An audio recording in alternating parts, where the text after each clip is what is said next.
ten prie durų. Su direktorium ateina prie durų. Čia stovėk.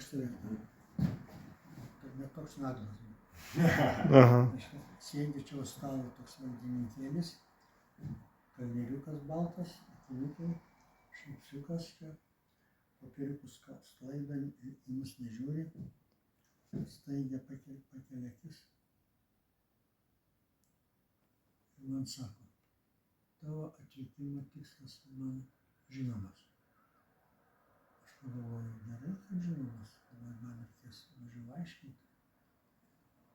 Tada mes stovim su tą direktorium Valerijų Ivanovičių, jis pasikelia nuo staliuko, ateina prie manęs,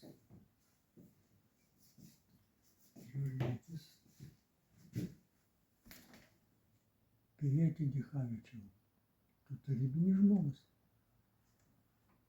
Aš sakau, taip, mes visi tarybiniai žmonės, idėjiniai žmonės, o tu brudas, atėjai pinigų prašyti.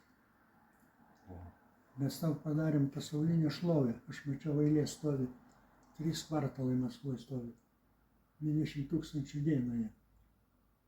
Pasaulinė šlovė, tau mažai, tu dar pinigų nori? Von atsiūda. Duris atviras, o taip. Buvo pokalbis. Ir mes išėjom, tas direktorius persižvėjo.